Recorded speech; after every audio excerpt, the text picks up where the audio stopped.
Dikerahkanlah orang Efraim. Lalu mereka bergerak ke Savon, dan mereka berkata kepada Yefta, "Mengapa engkau bergerak untuk memerangi Bani Amon dengan tidak memanggil kami untuk maju bersama-sama dengan engkau? Sebab itu, kami akan membakar rumahmu bersama-sama kamu."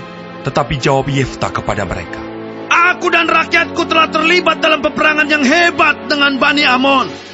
Lalu aku memanggil kamu, tetapi kamu tidak datang menyelamatkan aku dari tangan mereka.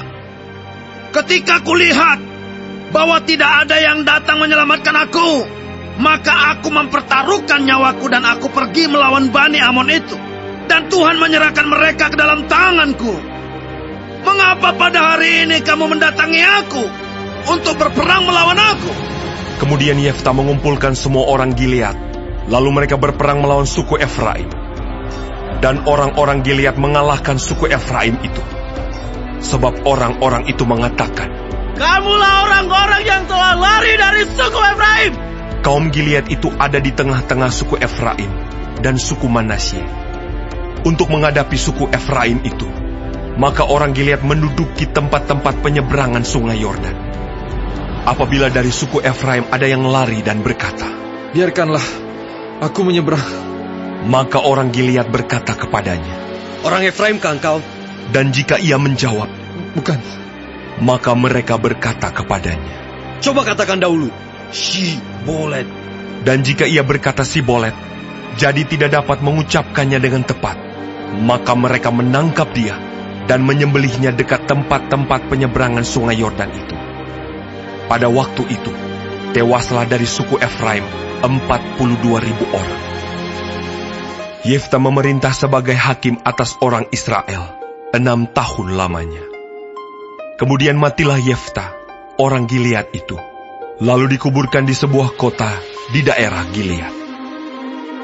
Sesudah dia, maka Ebsan dari Bethlehem memerintah sebagai hakim atas orang Israel. Ia mempunyai 30 anak laki-laki. 30 anaknya perempuan dikawinkannya keluar kaumnya, dan 30 anak perempuan diambilnya dari luar kaumnya untuk anak-anaknya lelaki itu. Ia memerintah atas orang Israel 7 tahun lamanya. Kemudian matilah Ebsan, lalu dikuburkan di Bethlehem.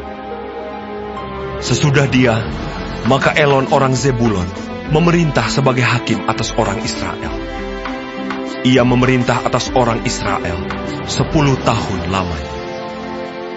Kemudian matilah Elon, orang Zebulon itu, lalu dikuburkan di Ayalon, di tanah Zebulon. Sesudah dia, maka Abdon bin Hillel, orang Piraton, memerintah sebagai hakim atas orang Israel. Ia mempunyai 40 anak laki-laki dan 30 cucu laki-laki, yang mengendarai 70 ekor keledai jantan. Ia memerintah atas orang Israel 8 tahun lamanya.